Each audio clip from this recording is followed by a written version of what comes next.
Now, before I open the box, there are a couple of things that I wanted to explain. I live in rural France and have problems with the electricity, the internet, mobile phone signal, etc., etc.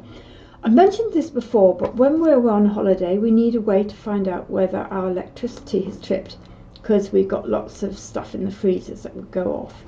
And we have to unplug the phone line when we aren't here because of the high risk from thunderstorms. I don't know why it's so much worse in France.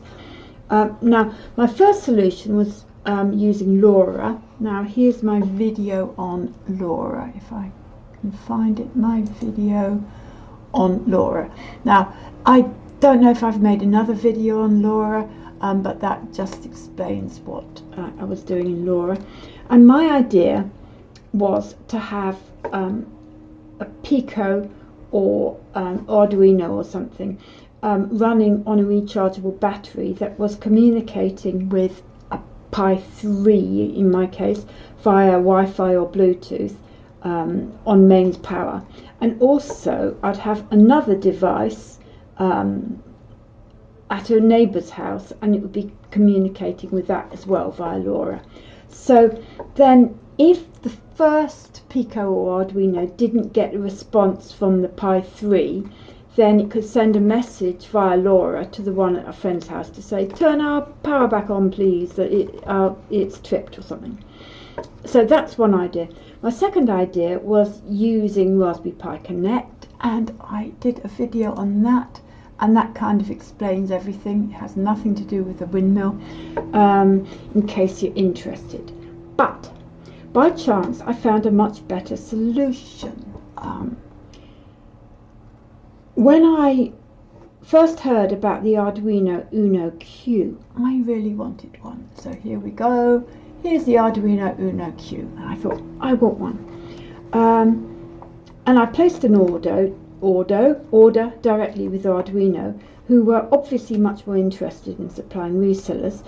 But since watching a couple of, I think it was Kevin McAleer's videos, I've decided the Q is a bit of a gimmick, really, because bridging from the microprocessor to the microcontroller seems very complicated and not good for beginners at all, in my opinion. But more importantly, I don't think the 2 gig version, it doesn't actually say it's a 2 gig version, does it? If you look on the Pi Hut, they say this is the 2 gig version, this is the 4 gig version, but it isn't available at the moment. Anyway, I don't think the 2 gig version cuts the mustard, so I eventually managed to cancel my order, and then I've kept looking at the Arduino webpage to see when the 4 gig version would be available. Sometime in November, they say, or someone says, but I think, but I'm actually not quite sure whether I actually want one. But it was while I kept looking on the Arduino website that I saw something that I am interested in, which is this, the Arduino Nesso N1. Dun, dun, dun. Now, it doesn't look like an Arduino, does it? Because I think they were collaborating with M5 Stack, so that looks a bit more M5 Stackish. Not that I've got anything M5 Stack, but I've seen the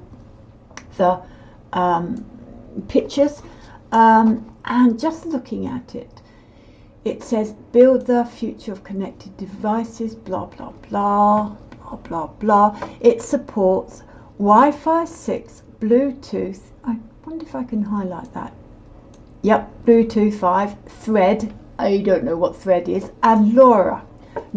That sounds good. And then it's got a touch 1.14 inch touch display, programmable buttons, built-in IMU, so I could show people how you can do that, as opposed to watching Paul's lessons for about 6 months. IR transmitter, RGB, LED, buzzer, and rechargeable battery included. I thought that is pretty damn good, because I thought instead of using 2 devices running LoRa, I could use that. I don't know what Grove is. I don't know what Grove connectors are at all. I've got some quick connectors, but I thought I would give it a try.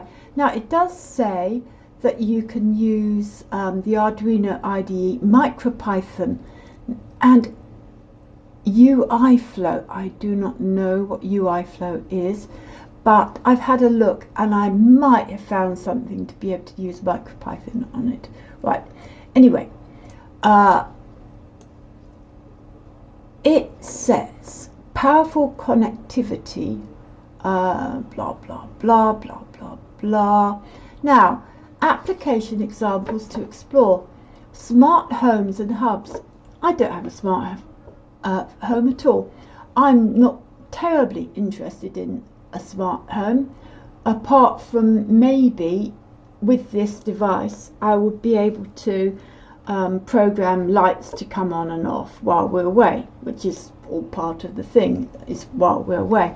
I've only got an iPhone about 6 months ago because I needed it for the bank. I am not into smart devices, but this might be jolly good. But you can use it without it having anything to do with a smart home and hubs and blah blah blah blah blah. Technical specs. Grove. I don't know, I don't understand Grove, but you've got all these wonderful things, built-in lithium battery, and I will show it. I will open the box if that is what they have delivered to me. It would be a bit of a shock if they'd actually decided to deliver the Uno Q. That would be a pain, but I haven't got my camera connected, so I will be back. Right, so this is my box. I've scribbled all over my address so no one can find me. It's looking a bit worse for wear because it was raining so much yesterday. Couldn't complain to the delivery driver because he was soaking wet as well. Right, so it's come off. Yeah, it's a bit wet, so it's come off very easily. Right, how do I get into it?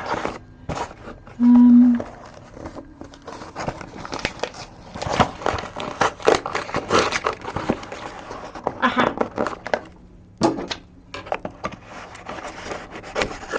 Right, here we go. What do we have in here?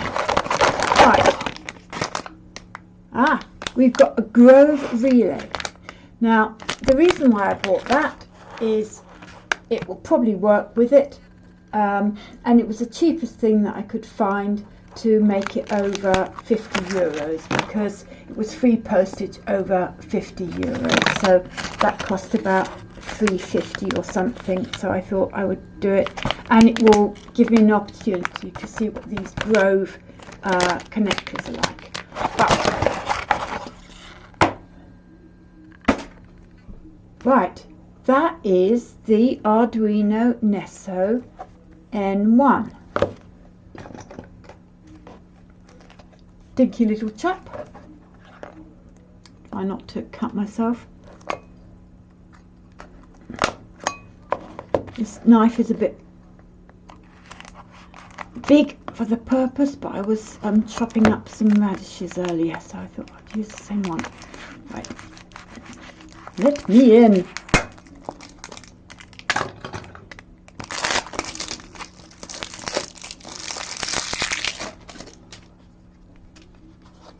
Now, Arduino things are always very nicely packaged, I find. So there we go. Oh, it's much smaller than I thought. Gosh, I didn't know it'd be that small. So, what else do we have?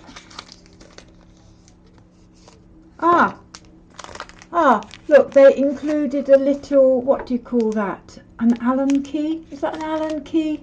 Well, whatever it is.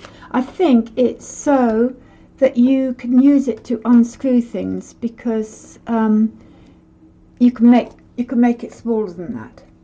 So there's the little screen.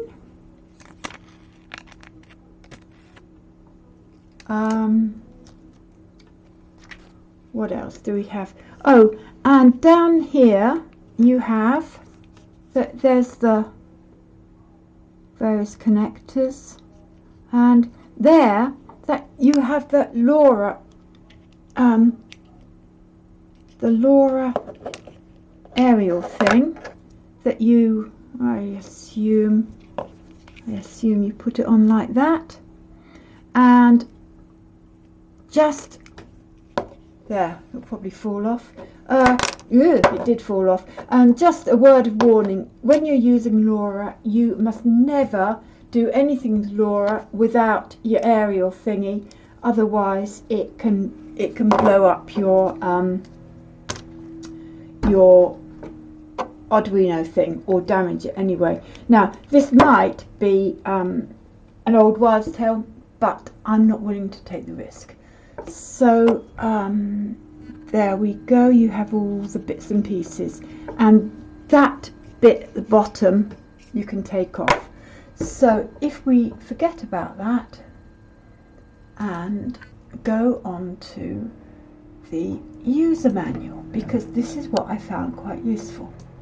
Right, user manual, it tells you all about everything. To help provide the other scroll bar thing. Right, requirements, product overview. Oh, we just start at the top and go down. Product overview. Yeah, LoRa, touch screen, IMU, rechargeable battery, and all the expansion things and what have you, and all the onboard peripherals. I'm not going through this in great detail because you can read it yourself. Now, it says installation. To use the board in the Arduino IDE, you need to install the various latest version of whatever. Now, I did that, and this is why, I mean, this parcel arrived yesterday and I'm not making the video to today because it took me 4 hours to install. That is how bad my internet is. Right, then don't do that. Unboxing the product. Yep, it tells you that you've got that to remove the antenna in storage if you so wish, and it says you can power it 3 ways, and you have automatic charging, but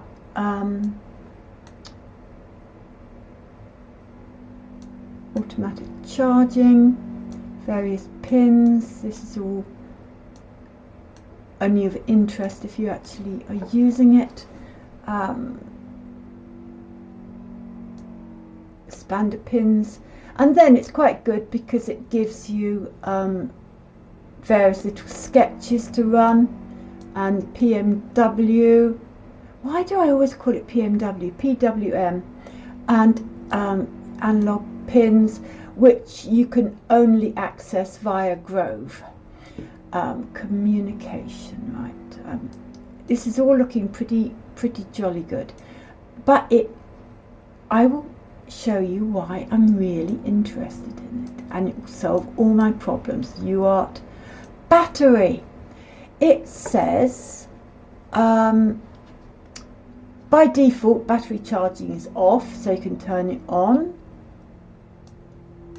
and you can get the battery voltage, battery charge, which I think it needs it isn't accurate in the beginning because it needs to set its levels and everything, but this is the absolute killer, which is why I wanted it. Checking for external power. You can say, am I running on battery power, i.e. the electricity is off, or am I running on external power, in which case it's on. And that is all I need to do. I say, oh, if I'm running on external power, I need to connect using LoRa and tell my neighbours that there's a problem. Now, is there anything else? now it's all kind of description and and it gives you nice little sketches for everything. And so what I will do in a minute is I will set it up connect it up with a cable. Can't find a cable at the moment, but I'll find a cable and I'll carry on and just show a few things. I mean, the little screen looks quite nice, doesn't it? I don't know whether I'll be able to get that working, but hopefully, as I've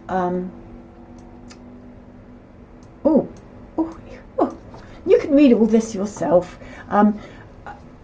I will set it up and see whether I can get anything working. I was going to show what the Nesso does when you first turn it on. It displays a nice Arduino logo, and then you can play with the touch screen. But my camera couldn't cope. It was just too bright. I tried putting things over it. No, it didn't like it. The reason why I wanted to show it is I don't know what that sketch is called. And once I've uploaded it, it uploaded something else on it. I might never find it again, but too bad. So I just wanted to show you something else. I've already done that. I've already done uploading, installing the ESP32 package, which as I said, it took ages. So if you go over to the Arduino IDE and you go over to Tools and you go to Boards Manager down there, ESP32, and you want to search for the Nesso. Now this is why it took so long to install, because you've got all these boards,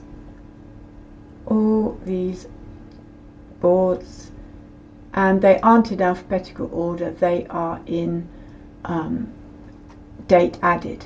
So of course the Nesso is the latest thing. So there we go, you just click on the Nesso and then select your port and you're ready to go. And I thought, next thing, because I'll be wanting to use the screen, which is, go back to here, do display in touch screen, it says that you need the M5 GFX library. So I went onto here, onto libraries, I searched for M5 GFX there, and that's the one that you want to install. But my internet was so slow, it kept timing out. It said, no, I can't do that, when it was only about a quarter of the way through. So I had to find another way to do it. I mean, if you've got decent internet speed, then one assumes you'll be able to do it that way. But the other way is, I went on to the M5 stack M5 GFX GitHub page, and all you need to do is you click on that green code button, and then you can go download zip and save it to your computer. Then after that's all done, you can go on to, don't want that anymore, you can go on to Sketch and include library, and up there you go add zip file, and it will do it all for you. I don't know what else might be useful to people. Yes, because you can use Micropython, I found this. This is the Arduino Lab for Micropython. I've downloaded it for Windows. I haven't actually played with it. This is what it looks like. I've installed it, but I haven't played with it. So you've got, one assumes it would be easy to use, who knows. And they do have on that web page, it does have, take a look at our tutorials to get started, so that might help. And the other option for doing it was UI flow. So here is there's the home page for the M5 stack UI flow. Get started for free. I haven't yet, so that was just a few things that I thought might be useful. Right, I'm just going to show a couple of very, very simple sketches to show you what the Nesso can do. I won't do anything with Laura or whatever. We'll just do a very simple blink. And even though it's a very simple blink, it seems to take quite a long time to compile and everything. So here we go. There, it's nearly compiled.